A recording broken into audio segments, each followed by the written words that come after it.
This is Rob. This is Brian. This is Eric. I'm curious because, obviously I was around during the time of Jeepers 1 and 2, and even before Jeepers 1 and everything. I remember when you first got the script to do Jeepers 1. What was your process in just kind of looking at it and assessing if this is something that you want to do? I liked it because it was a monster movie. It was a chance to make a monster. It's interesting too when you read a script that has no preliminary production design or illustration or anything. So you don't know what the director is looking for as far as what the character's going to look like. And it wasn't until I actually had met with the original line producer, I forget what his role was, that I saw a couple of preliminary pieces of artwork that were nicely done, like art painting type things based on Lance Henriksen being cast to play the role of the Creeper. So I was like, okay, I kind of get a feel for this. And then interestingly enough, I did the interview and asked me, why are you interested in doing our movie? And my answer was, I just came off of a film and my schedule's wide open. That was my answer. And this is the only time in my career that I ever got a callback. Actors get callbacks for roles and stuff, but makeup effects guys don't get callbacks. Either you get the job or they go with the guy that underbid you. But I got a callback. They're saying that we want to talk with you again in person. And so they scheduled a meeting, and I went back, and it was at an office in Hollywood, in an older part of Hollywood, and parked in the back parking lot. And as I'm walking up, there was this murder of crows all over the back of the building, leading to the door that I needed to get into to get to the elevators to go upstairs. And I went, wow, this is kind of interesting because the crows are all over the script. And then I go up, and the producer guy sit me down in the office and said something like, you said something on your first interview that kind of hurt my feelings. And I'm like, I'm sorry. I didn't mean to. And I apologize for whatever I said. And he said, when I asked you why you wanted to do our movie, you said, because you had just finished a film and your schedule was open. That's not what I wanted to hear. And I said, well, I'm sorry, but I don't bullshit, and I'm honest to a fault. So just know that when you ask me a question, the answer that I give you is not sugar coated, and it's all that. And we continue to have our little meeting and all that. And then I got home and I got the phone call that they liked my energy and I got the job. I remember my brother calling me, and my brother works for ADI now, Studio Gillis, and he said, "Hey, what you up to?" And I said, "I just landed a film called Jeepers Creepers." And he goes, "We were bidding on that." I was like, I got a job over the Academy Award winning higher up guys over at ADI. Sorry. As payback, I got Dave on part 2 for doing the mechanical animatronic stuff on that for a bit until ADI got some big blockbuster Alien versus Predator type movie. I had to let him go. Have fun with the big boys. So when you're originally reading the script, what were some of the elements that jumped out at you that attracted you aside from just a monster character? That it was character driven. It wasn't like, and nothing against slasher films, but obviously the Creeper movie is not a slasher film. It's and the first script was a thriller adventure because these two kids are trying to get away from this monster, and there was a whole huge chase sequence that was going to happen at the end of the film that ended up getting cut because of budget problems and stuff. But and it was character driven. It wasn't about other horror slasher films of the day. just lining up the next victim to get killed with a garden implement or something. It was about this brother and sister trying to get away from this monster that was trying to kill them, or whatever it was trying to do. I mean, we were coming at it just as ignorant as they are. We don't know what this thing is. We don't know what it's after. And I found that intriguing. And then with all the different elements being revealed, that it's got wings. The first script he was dry. He was hundreds of centuries old. Or hundreds of years old. So anytime he touched anything, it left a dusty handprint. So from an effects designer's point of view, I was constantly thinking, how are we going to make a handprint, like when they find the handprint on the kid's car. It was scripted that they find a dusty handprint that blows away in the wind.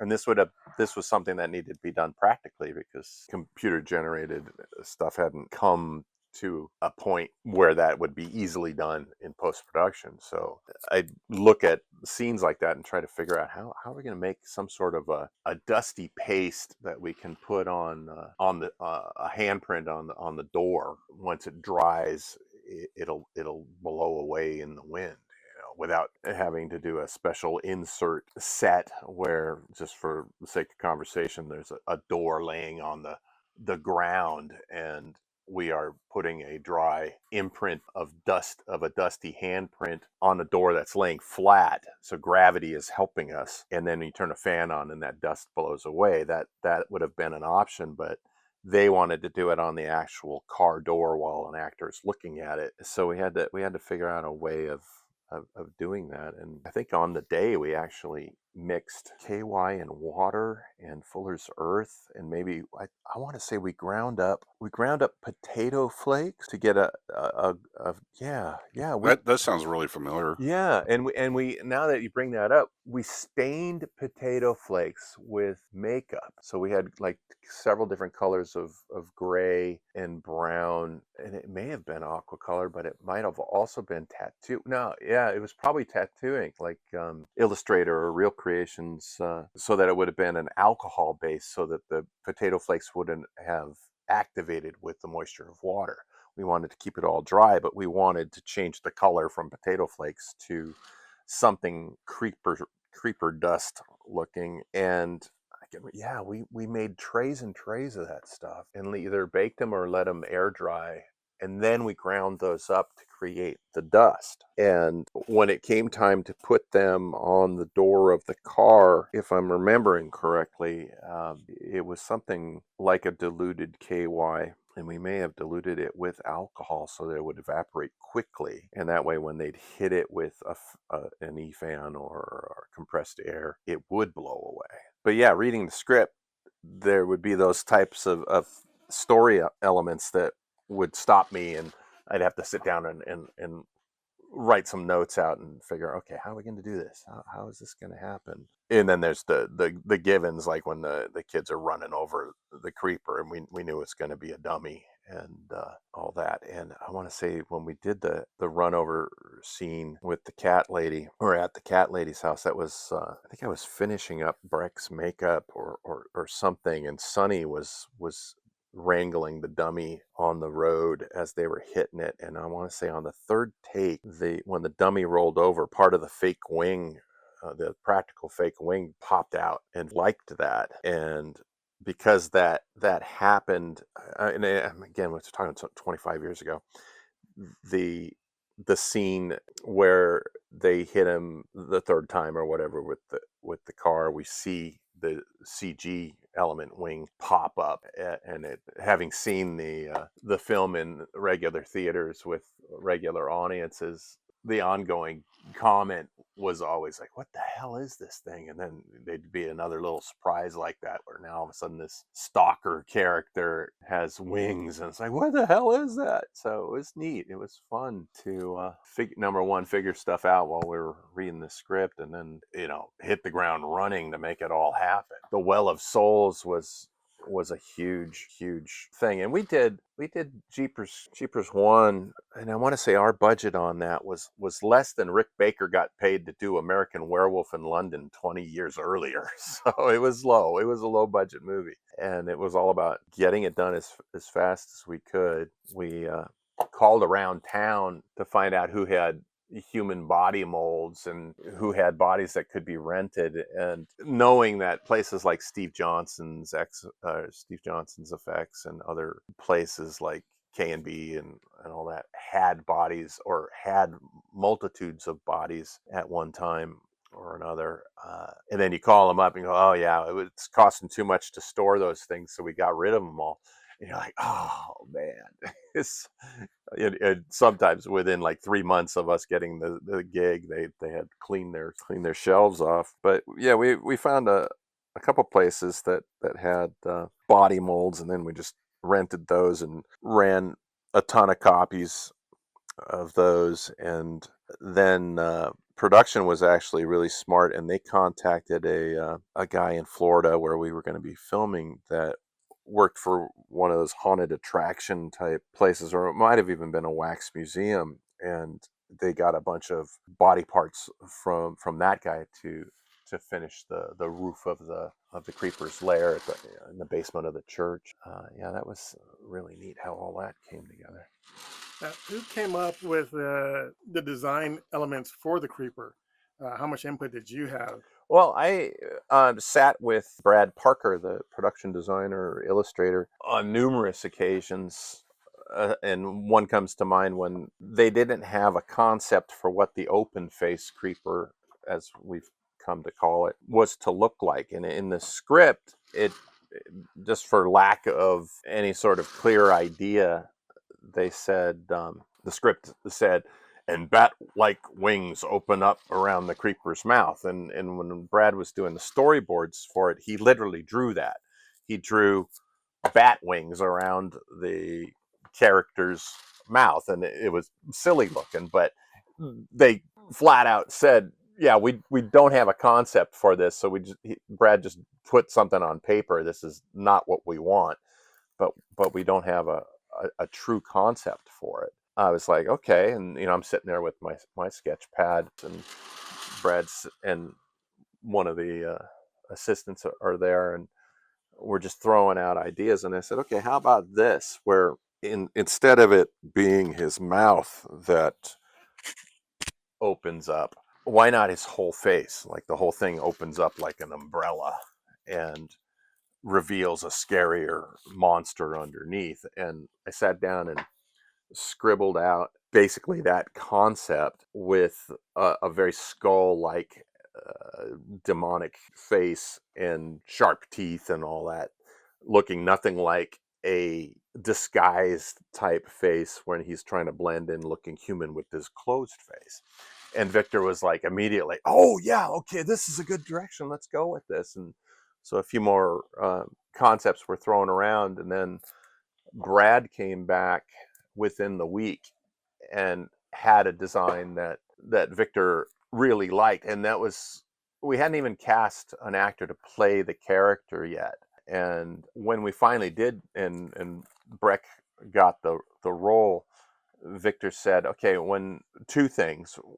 When we design the makeup, I still kind of want to see Breck's features. I don't want it to be a big, ridiculous looking rubber monster. And then when it comes to the open face, because I wanted to go extreme, I wanted the open face creeper to be something really cool and scary and all that in my eye, my mind's eye. And Victor said, oh, I still want it to kind of look like he does when his face is closed, just with different details. And that's when Brad and I was toying around with different ways of making the wrinkle patterns fold up that made sense. But you're dealing with the movie business. You're telling a story. It doesn't have to make sense. It just has to look cool.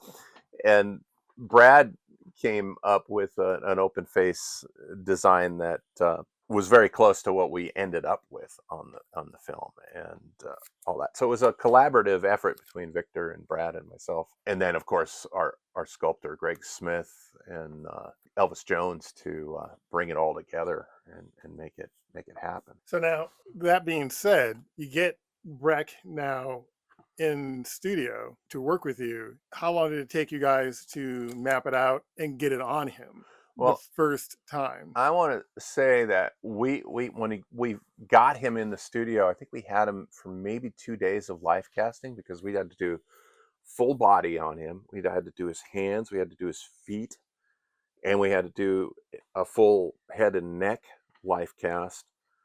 And this was back in the day when we did everything with alginate.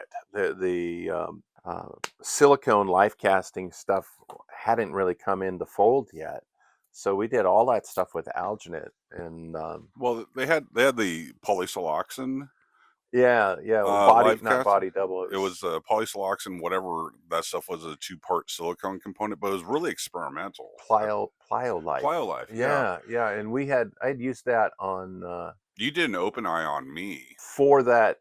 as like a test. You were just doing it with my eyes open Yeah, as a live cast. that was for part 2 though. No, it wasn't for either one of the Jeepers movies. It was you Oh, it guys, was just a test. yeah, you're running a test, so you did a live cast on me with my eyes open on it to see how long it would take. Yeah, I think the first time I'd actually used that stuff was on it was either a Showtime or HBO movie called Breast Men with Dave Schwimmer, Yeah. and we had to do disfigured breast implant things, and the makeup artist that was in charge of it, Canadian makeup artist that I think did JFK, and he said, "Oh, you should try this stuff," and so that was the first time we'd worked with it, and then so then probably did some experiments with you back at the lab. Yeah, but I mean, as far as like Breck went, it's like, the silicone wasn't cost effective at that time. It was really expensive. It was hard to get. It was really, Yeah, you had to order it from back east, yeah, and you're at the mercy of it was like how temperamental on like the being shipped in freezing weather and stuff like that, and the just, availability. yeah, So we it had wasn't a reliable option. right, and So on a limited budget. yeah, It's like so going with the tried and true alginate and plaster bandage is, hey, this is what we've been doing for years. yeah, Yeah. yeah.